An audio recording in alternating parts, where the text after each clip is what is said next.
আমি এখন সিদ্ধান্ত নিয়েছি যে আমি আর ২০২৪-২৫টাই আমার শেষ অ্যাজ এ বিজনেসম্যান। আমি ২০২৫ থেকে আমি পলিটিক্স করব। পলিটিক্স করব মানে কি? এটা তো স্পষ্ট। রূপগঞ্জে নো, নো, নো, নো।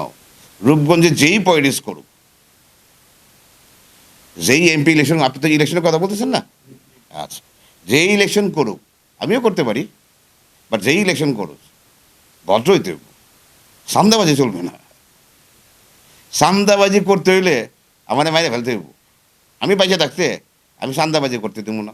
আসলে আমরা একটা জায়গা ঠিক করি, রূপগঞ্জ। বাংলাদেশের ক্রাইমের ১ নম্বর জায়গা। আপনি সবাই নাম জানেন না চনপাড়া? এটা কোথায়? রূপগঞ্জে না? আমাকে বিনা অপরাধে আমাকে এই র্যাব তো একটা প্রতিষ্ঠান, বাট ওই তৎকালীন যে আপনার র্যাবের যারা কর্মচারী যারা ছিল আরকি, যারা জনগণের সেবক, যারা ক্রিমিনাল ধরবে, ওরা ক্রিমিনাল না ধইরা যেসব অন্যায় করছে এটা তো ভাষায় প্রকাশ করার মতো লজ্জা লাগে। সেখান থেকে তারা আমাকে মিথ্যা টাইটেল দিয়ে আরকি আপনার ওই ক্যাসিনো, অনলাইন ক্যাসিনো এগুলা বইলা আমাকে জেল খাটাইছে। ভাগ্য ভালো যে আমাকে আয়না করে নেয় নাই। ক্রস ফায়ার করে নাই আরকি। বাট এই যুদ্ধ করতে, করতে জানেন? ওই যে অনেকে বলে যে আপনি সমাজ সেবার কাজ করতে পারবেন না। কেন আপনি রাজনীতি না করেন? আপনি রাজনীতিবিদ না। তাই আমার এই ২০২৪ এর শেষ লাস্ট থার্সডে এইজন্যই আমি আপনাদের সাথে কথা বলতেছি আরকি। যে আমি রাজনীতিতে জয়েন করব আরকি। আমার কাছে অলরেডি অনেক রাজনীতির দল থেকে অফার আসতেছে। অনেকেই, অনেকেই আমাকে অফার দিতেছে। আমি আর ২০২৫ থেকে আমাকে আর বিজনেসম্যান বলবেন না। আমি রাজনীতিবিদ। বাট আমার এই রাজনীতি আমি একা করতেছি। একা করে যাবো আরকি। সামনে দেখি কি করা যায়। তার মানে কোন দলের ব্যানারে যাচ্ছেন না? আমি কোনো দলে নাই, কোনো দলে নাই। কোনো দলের ব্যানারে আমি যাবো কিনা এখনো সিদ্ধান্ত নেই নাই। অনেক দল থেকেই কথাবার্তা চলতেছে। অনেকেই বলতেছে আরকি। সিদ্ধান্ত আমি সামনে নেবো আরকি। এই বছর না, আগামী বছর। মানে কেমন? I am back. কথাটা মনে হয় আমার মনে হয় যে আমার বাংলাদেশের জনগণ ভুলে যায় নাই। আমার এই আই এম ব্যাক বাংলাদেশের জনগণ মিনিমাম ৫ কোটি লোক দেখছে। তো আমি এটাই বলে রাখি, প্রধান যা বলে তা করে ছাড়ে। আমি রাজনীতি আমাকে বাধ্য করছে। বিকজ আমি সরকারের সর্বোচ্চ লেভেলে যেই থাকুক না কেন, যখনই যে পজিশনে থাকুক, আমি তাদের খুব কষ্ট করে বলতে চাই, আপনারা এন্টায়ার বাংলাদেশে একসাথে ঠিক করতে পারবেন না।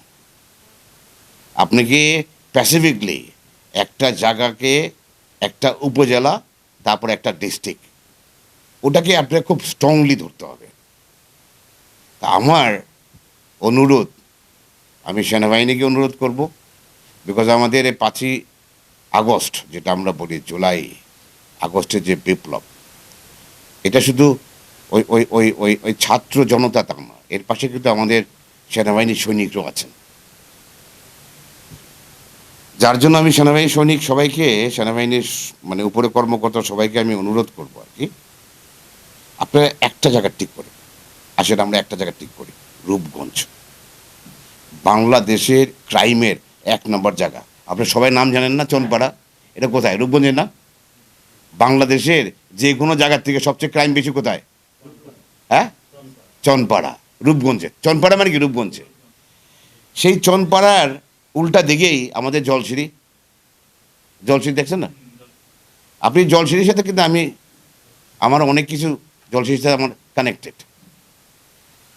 এইজন্য আমরা শুধু রূপগঞ্জ উপজেলাটাকে, রূপগঞ্জ থানাটাকে চলেন আমরা সবাই মিলে ঠিক করি যে ওখানে একদম কোনো মাদক, চাঁদাবাজ, কিশোর গ্যাং, অস্ত্র, রাস্তাঘাটে ময়লা আর শিক্ষা প্রতিষ্ঠান সব কিছু আমরা সবাই মিলে ঠিক করি একটা জায়গায়। আপনি যখন একটা জিনিস, একটা মডেল তৈরি করবেন, আপনি মডেল তৈরি করলে আপনি অটোমেটিকলি আপনি দেখবেন যে এন্টায়ার বাংলাদেশ, এটা রাজনীতিক সুযোগ আমার কাছে অনেক আছে, অনেক অফার আছে।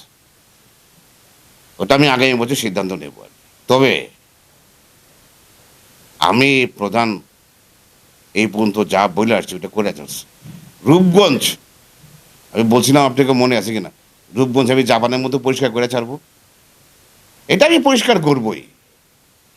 এটা আমাকে কেউ ঠেকা রাখতে পারবে না। আপনি দেখবেন, আমি আগেও বলছি, তো সন্ত্রাসী বাহিনী আর চান্দাবাজি যারা করস, আমি এদের স্পষ্ট করে বলছি, তখন হ্যাঁ নাই রে, বাংলাদেশ ছেড়ে চলে যা, রূপবন্ধু তোকে ছাড়তেই হবে, matter of today or tomorrow.